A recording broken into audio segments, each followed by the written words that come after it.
Welcome back, beautiful and amazing human beings. And as we know, American foreign policy is heating up, especially in Syria right now. Earlier today, we released a video about my personal thoughts about the collusion that is happening between social media, mainstream media, and the government, pretty much squashing the voices of dissent and escalating tensions very gravely with American foreign policy. And now I wanted to do a more in-depth video with Partisan Girl. She is definitely an expert on the ground, has her sources, knows a lot about Syria and everything that's happening there, and has information that, of course, you won't get on the mainstream media. And what I wanted to talk to you about, Partisan Girl, is all the events that are ramping up right now in Syria with, of course, just moments ago, the United States military saying that they're preparing and having all options on the table for Syria. And just literally moments ago, the United States saying that Assad had approved gas attacks in Idlib, which of course is setting the stage for a major military conflict right now. As we know, there was Russian military drills, American military drills, all inside and outside of Syria. InfoWars is reporting that, quote, Trump kept his promise to attack Syria if Assad invaded Idlib. And as we know, just moments ago, there was an airstrike, which the Russian defense minister is saying was a white phosphorus bombing of the Deir Zor province inside of Syria right now. And Partisan Girl, what are you hearing from your sources? What is happening right now with all these allegations, all this news out there? Well, I read the report about the white phosphorus attack on Deir Zor, but I don't have any on-ground information about that. I can't really confirm it or provide any new information that isn't in the media, because at the moment it's very early in Syria. It's something like 5 a.m., so I can't really contact anyone right now. But it wouldn't be the first time that the U.S. used white phosphorus in Syria. They used it on Raqqa. And what we know about Deir Zor is that the Syrian military actually liberated the province from ISIS. In fact, this is a town that is west of the Euphrates, and everything east of the Euphrates is currently under U.S. occupation. And the U.S. has bombed near that area, especially Al-Qaim border point. They have bombed Syrian soldiers in that area. In fact, they once bombed Syrian soldiers in that area whilst they were fighting ISIS in 2016. So it wouldn't be the first time. And, in the past, they also haven't necessarily admitted that any of this has happened. Sometimes they do admit it, sometimes they don't. So if you're waiting for an admission from the U.S. that this has happened, you might not be getting one. But at the moment, that's all the information I have about that. I will update you if I get any more. Well, there's, of course, a lot of information coming late to the game. I mean, Israel just a couple days ago admitted that they bombed Syria 200 times over the past 2 years. And right now, it really does seem like there's a big escalation happening. There's a lot of false media reports. There's always different side of the story. But what do you see happening now, and how do you see it unfolding? Well, it's interesting because Israel bombed Al-Qaeda 0 times, they bombed ISIS 0 times, and in fact they were helping Al-Qaeda and ISIS on the Syrian border, in the demilitarized zone, which is the Israeli-occupied Golan Heights, which is Syrian land. We all know that Israel has been supporting the terrorists in Syria since day one, and of course this whole war, it was written down in the 1980s by Oded Yunon in the Yunon Plan, the Israeli intelligence guy that wrote this document that says this is how we're going to destroy all our neighbors and make sure that nobody can threaten our ethnocentric theocratic Jewish state. So it's basically this whole entire war in Syria is for Israel's benefit mostly. As the second part of your question, I have to ask you what that was again. I forgot. Well, there's a lot of disinformation out there, and it wasn't also just Israel. It was Saudi Arabia, it was Turkey, it was the United States that financed and threw so much money and so much resources to the rebels, which of course ended up in radical Islamic terrorist hands to fight Bashar al-Assad. This kind of information warfare, and yeah, and we were talking about that for, since the beginning. Ever since we were looking at all the direct evidence, all the photos, all the videos, all the sources, all the investigative journalists that came out, we were talking about this, and we were deemed fake news for exposing that fact. That is clearly a fact now that a lot of people are still trying to forget. But this kind of disinformation warfare is definitely heating up inside of Syria, and especially in the digital age, as we're seeing not only a lot of prominent anti-establishment, but also a lot of prominent anti-war people having their views suppressed, other people being permanently banned. But one of the people that was recently hit is, of course, the state of Syria and all of their state-run media channels that were just shut down by YouTube, terminating their accounts, of course, showing a clear connection between the U.S. military-industrial complex and the big tech monopolies that are going to censor these voices. So if you could tell us, were you aware of some of these channels? What were these channels? What information were they providing? What do you see with this latest censorship effort that happened by Google? Well, one of them was actually the Syrian president's YouTube channel, where he would upload his interviews. And some of the Syrian media, like state media channels, but also like private Syrian citizens, which were against Al-Qaeda, which were supportive of the army, making YouTube videos. Like Arabi Suri is one of my friends. He's been making videos since the start of the war, since 2011, and he was shut down. It's kind of very racist, in fact. They're just basically shutting down anyone who's Syrian that isn't on the pro-imperial neocon agenda. And my YouTube channel was almost shut down. I had to put all my videos on private to stop them from getting flagged and from it getting shut down. Who knows what's going to happen next? As you know, I was shut down for 6 months off Facebook, and I was referred to as a Russian bot. And they tried to shut down my Twitter account because of that. Obviously, I came out and said I wasn't a bot. So it's a very dangerous time, and I think especially it's happening now because they want to shut down any sort of voice that could possibly expose the fact that the coming false flag chemical attack is a false flag. And InfoWars was one such a voice. And of course, I heard also that one of these, was it Vox, that wanted your channel shut down as well?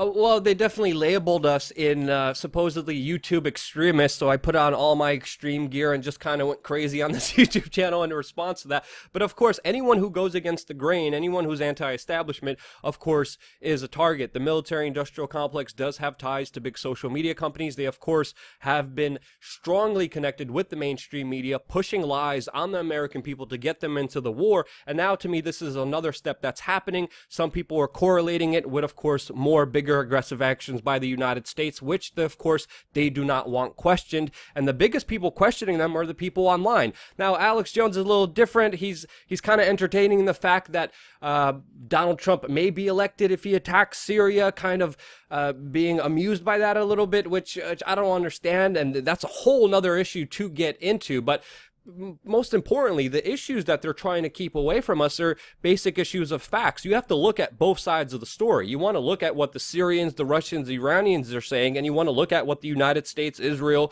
and Saudi Arabia are saying, and usually sometimes the truth is in the middle. The whole white phosphorus thing is still unsubstantiated. We still have to wait for pictures and videos and actual evidence to come into and be as clear as we can and be as good as we can to make sure that we don't provide a disservice. But this is turning to a whole new level of disinformation, especially if you look at what Donald Trump tweeted a couple days ago, saying that President Bashar al-Assad of Syria must not be reckless, must not recklessly attack Idlib province. The Russians and Iranians would be making a grave humanitarian mistake.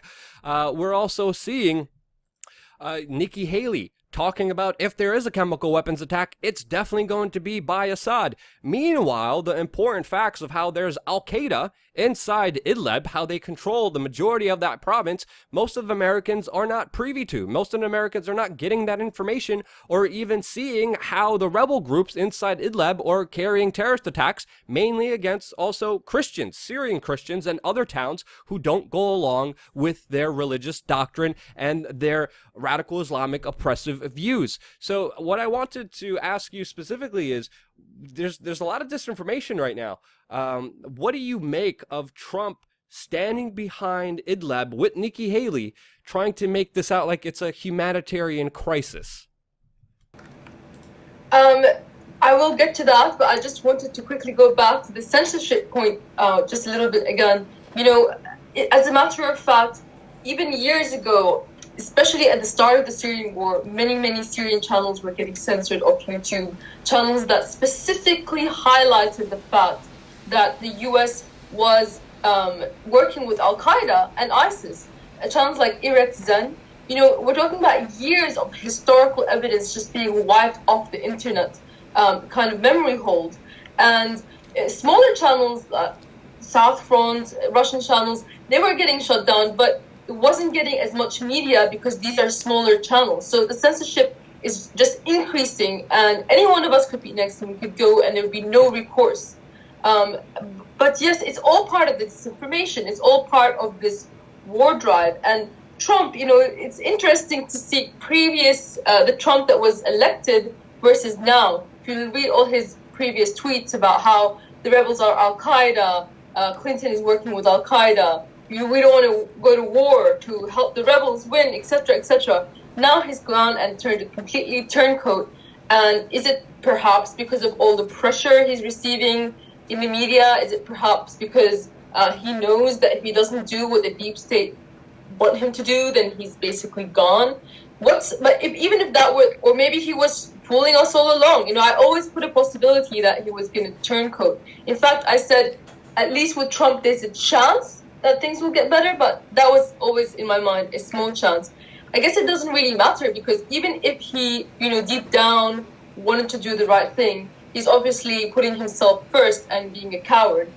So I don't think that the Trump we have now is in any way, shape, or form the Trump that people wanted him to be. So why support him? Basically, Nikki Haley and Trump are backing Al-Qaeda. If you watched my recent video on my YouTube channel, I show you the State Department saying that Idlib province is the biggest Al-Qaeda stronghold since 9/11, and Nikki Haley at the same time saying don't attack, you know, Idlib. So what? Okay, there are civilians there being trapped by Al-Qaeda, but are we going to just leave it like that? Al-Qaeda are cutting people's heads off in the street. They're cutting men's arms off for stealing or smoking. They're shooting women in the street for adultery. You know, they're completely insane. They're stealing from people. They're massacring Shiite towns. Shiites are like a sect of Islam that they don't like. They killed like 200 people, including children, in the town of Hua and Kafria because they bombed them while they were trying to evacuate in buses. That was called a blip by CNN. You know, that's how callous they are. 200 people. We have video of those people being bombed by them. So these Al-Qaeda types, they will not hesitate to gas Syrian civilians to try to get the US to intervene. And even if they themselves don't do it, I'm sure that the Mossad or the CIA would do it for them, just so that they can attack Syrian military targets or infrastructure. But because that's what it's all about, really. It's about trying to intimidate Syria, trying to keep Syria divided and sliced up into Al-Qaeda regions and Kurdish regions, and for the US to have any way it can to just get that little bit more out of this war in terms of destroying Syrian infrastructure or missile technology that could possibly use to defend itself. Yeah, it's definitely mind-boggling seeing Donald Trump saying, don't attack Idlib, at the same time, just, when he was campaigning, he was on the national stage pretty much saying Obama and Hillary Clinton created ISIS because of their foreign policy. And he was right about that. But again, soon as he gets into office, as soon as I seen him hanging out with Henry Kissinger, I was like, oh man, this is bad news. This is not going to turn out good for a lot of people. And I was warning people even before he sat in the Oval Office, being like, watch out for this one, because there's going to be a lot of things to worry about. And he has been more aggressive than Barack Obama, directly attacking the Syrian military twice.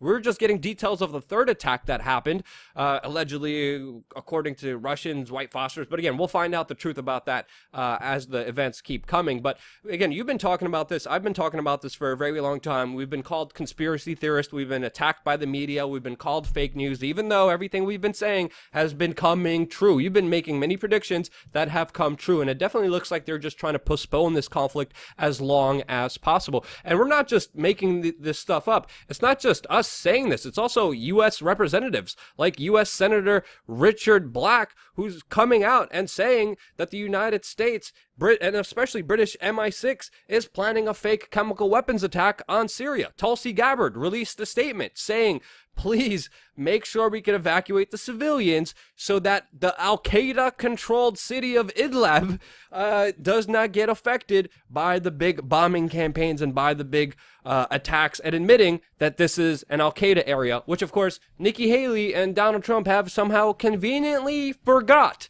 even though this was one of the major rallying calls behind him becoming president and why people supported him. And that's why I think it's important to be critical. It's important not to just bring people up and to worship them, but to hold their feet to the fire and be and have them be accountable. Syrian girl, partisan girl, you're awesome. Anything else you want to say on this very specific issue, and where can people find you? Yes, I do. I want to say that the Idlib offensive is going to go ahead. The Syrian military is going to defeat Al-Qaeda. There might be a chemical weapons attack. I think there probably will be a false flag chemical attack, and the U.S. may bomb. But it's not going to stop the Syrian military from going forward. The thing that's going to be more of a struggle, and thing that I'm going to definitely need your help with, is that the next part of the battle is going to be the northeast. It's going to be the Kurdish-held areas and the U.S. occupation there. The Kurdish areas, just yesterday, they killed like 17 Syrian soldiers. They are not to be trusted. They have been ethnically cleansing Christian towns, forcing people to basically obey them, be conscripted by them, or learn Kurdish when they're not Kurdish, they're Syrian. Kurds at the moment are about 6% of the Syrian population, but the Kurdish militias that the U.S. support control 30% of Syrian land and most of the oil, 80% of the oil and a lot of the water. And basically, this next stage is going to be very difficult because the media have made sure to make people believe that, Kurds have a right to Syrian land, where Syrian land belongs to all Syrians, not just a specific group. You wouldn't want the United States cut up on race. Everybody should be able to share the resources equally. And that's going to be the next stage. And it's going to be probably harder than Idlib, because everybody knows by now that Idlib is run by Al-Qaeda. Even the State Department, Brett McCurk, said that. So if you want to follow me, my Twitter is Partisan Girl, my YouTube is Syrian Girl Partisan, and my Facebook is Partisan Girl. So thank you very much for having me on. Partisan Girl, thank you so much. Your links, of course, will be in the description of this video. And, of course, this conflict is not going away anytime soon, and it will only escalate from here, especially in the northeast region that you just mentioned, especially with all the U.S. military personnel there, especially with the Kurds, especially with the complicated geopolitical situation that is only becoming more complicated as there are lesser voices of reason. We're still here. So I hope you guys appreciate that. And as we're still here, make sure you support us with your likes, with your clicks, with your eyes and ears. You guys are more important than ever. Thank you again so much for watching. Stay tuned for a lot more.